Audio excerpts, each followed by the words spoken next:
guys, it's Bastian time. Welcome to this episode of This Week in Nintendo News, Silly Hair Edition. I'm your host Bastian, of course, and I'm wearing my new fancy Zelda shirt. So anyways, let's get to that first story. The Nintendo Mini Wii, but only for Canada. Strangely, it is seriously limited to only Canada, at least until the end of this holiday season. Likely Nintendo will go ahead and make it available in North America and elsewhere. I'm not really sure. There's got to be some sort of very specific reason why it's only available in Canada, but I can't wrap my brain around it. So if you know, let me know in the comments down below, because I'm curious. So, some issues have come out about the Wii U that are a little bit unfortunate, and that is that if you're playing the Wii U on a standard television, which is, more square shaped than the widescreen rectangle shape, it is, in some instances, going to lop off the sides to fit into that square shape. So that's kind of upsetting. I don't really understand why it doesn't letterbox it or something, but yeah, but I don't think there are too many people out there who still have standard definition televisions. I mean, I thought I was one of the last people in the world to have one, and I had one up until about a year ago,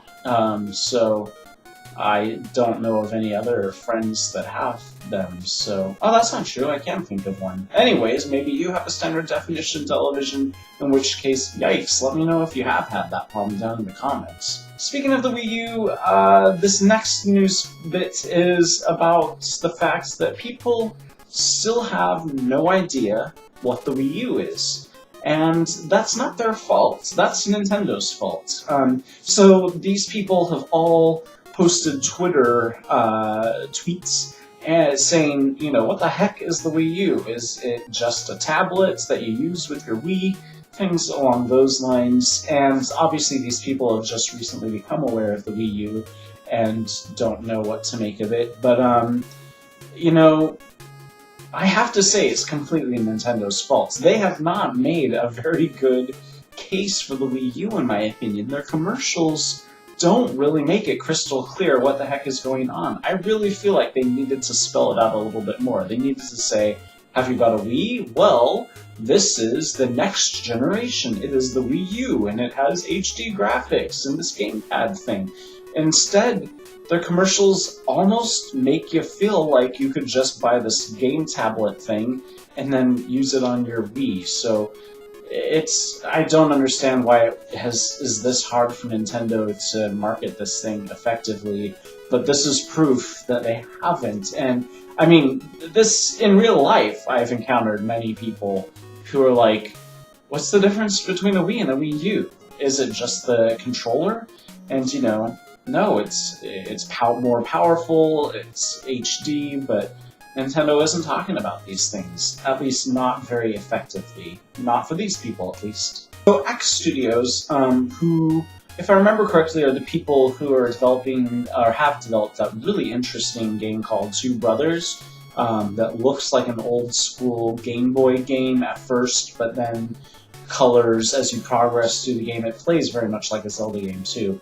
But as you play it, then you add colors to the black and white imagery and so on. Anyways, they, in an interview, they're not saying exactly who this interview is with, but by a big gaming website, were basically asked to badmouth Nintendo.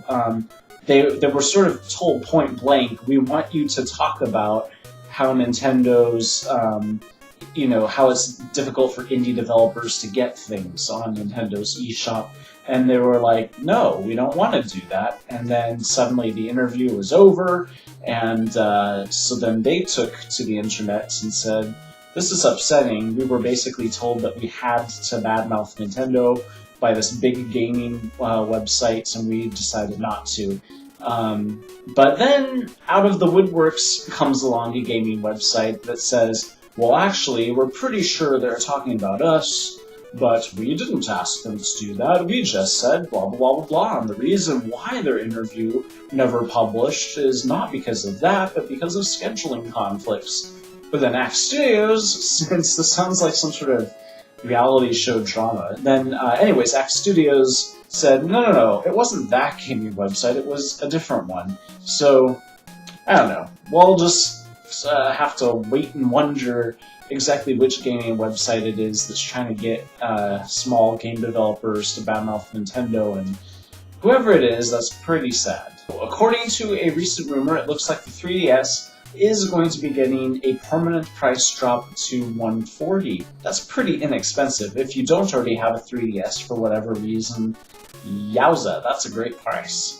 Well, this is bizarre. On eBay, a listing appeared for a cardboard cutout that somebody had just drawn, cut out with their hands and drew on, to resemble the Wii U's GamePad, and they listed it for an absurd price. But what's even more mind-boggling is that the bidding war that went on for this piece of cardboard just kept escalating and escalating until it was just under $4,000.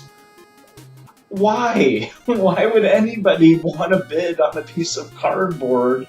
It's not even really related to. I could almost understand if it were a piece of promotional material, like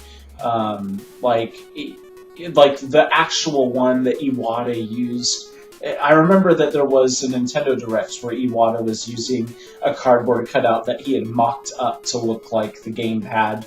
But it's not even that one. And even if it were that one, $4,000 just because the president of Nintendo was playing around with it, I don't really know that that's warranted. But this is just some Joe Schmo who cut this out of his, pizza box or something and then drew on it with a Sharpie, and it was up to $4,000. Anyways, out of nowhere, the listing was removed from eBay, but that hasn't stopped other copycats. Now there are other listings from various other people of cardboard cutouts of the Wii U gamepad. It's just, I don't get it. By now you probably already know, but just in case you don't, New Super Mario Bros. 2 has a free downloadable content package, and it is awesome because it is recreations of the first level from Super Mario 1, the first level of Super Mario Bros. 3, and also a recreation of the original Mario Bros. Arcade game thing. And it's free. I mean, that's just awesome. Good job, Nintendo. A Japanese idiom called the duck that comes with the leek in its beak, or something like that. So I guess this Pokemon is kind of like a duckish-looking character, and it has a leek, which is kind of like an onion sort of thing or something. I don't know. I've only had it in soups, potato leek soup, but. Anyways, I guess the idiom is supposed to represent something like, you're very lucky because this, duck will be all that more delicious. And I guess in early appearances of this character, they did talk about how it was a very delicious Pokemon, but over the years have tamed that down, so that way the kids aren't too upset by the idea of people eating this Pokemon. But anyways, interesting bit of Japanese trivia. Similarly, we learned something interesting from Did You Know Gaming about Koopas, which is that they most likely are based on the Japanese Kappas, which is sort of a swampish creature that would it's pretty scary stuff, like they would steal you and drag you down into the water and things like that, drown you, so that's pretty creepy. But anyways, you've certainly played many other games where Kappas make an appearance. I know that they are one of the reoccurring enemies in Final Fantasy games. There's even sort of one in the third Mana game, but he's a good guy. He doesn't drag you down into your death. He just sails you around the world. But anyways, yeah, fun things. In a recent Iwata Asks, Mr. Iwata was talking about how the company that he was with before Nintendo is HAL. HAL is the creator of the Kirby games. And he was talking about how HAL's name came to exist, which is HAL, And he says that it's because with each letter, they were one step ahead of IBM. Now, at first, this didn't make much sense to me because it seems like he would mean one step behind IBM because, you know, H is before the I, A is before the B, and so on. But I've come around and I kind of now see what he is alluding to because, you know, they're closer to the beginning of the alphabet, or I'm just kidding, I have no idea. I really think he means one step behind IBM, but it's the thought that counts, right? I talked before about how there are a bunch of tweets from people who don't really understand what the heck the Wii U is, and that's, again, not their fault. It's basically Nintendo's marketing's fault. One very interesting person who is not really understanding what the Wii U is was the First Lady. She had some sort of, I think it was for Thanksgiving, sort of White House thing, and she was talking with some kids and asking them what they were hoping to get for Christmas, and one adorable little girl said the Wii U, and the First Lady was like, how is the Wii U different from the Wii? What is a Wii U?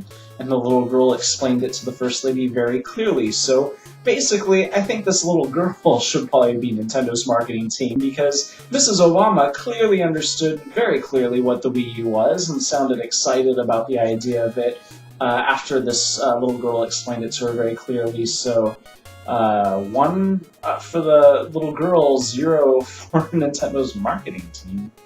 So for you Skyrim fans out there who are also fans of Mario, you'll be amused to know that the dragon Paarthurnax, I think that's how you say that dragon's name, and Mario are both voiced by the exact same voice actor, Charles Martinet. So that's probably pretty amusing to you. Also, there's a female character in Skyrim who is also the voice of Toad and Princess Peach. Interesting to see those voice actors get work outside of the Mario series. For you UK viewers out there whom have ordered the Deluxe bundle version from Amazon UK, you probably are very disappointed already and don't need me to tell you about this, but Amazon UK forgot to include Nintendo Land in the bundles. So thankfully they are now sort of fixing that issue. So if this has happened to you, I'm sure you've already contacted Amazon. Hopefully it doesn't happen in other territories. And then our final story is about this bizarre accessory for the Wii U GamePad, and it is the Wii U GamePad stand, or Playstand is what they're calling it. And why? Just why? Why would you need this at any point? I mean, maybe they feel like you'll get tired of holding the GamePad, but it's very lightweight. I just don't understand why. So that's it for this episode of This Week in Nintendo News. I'll see you guys next week. Bye.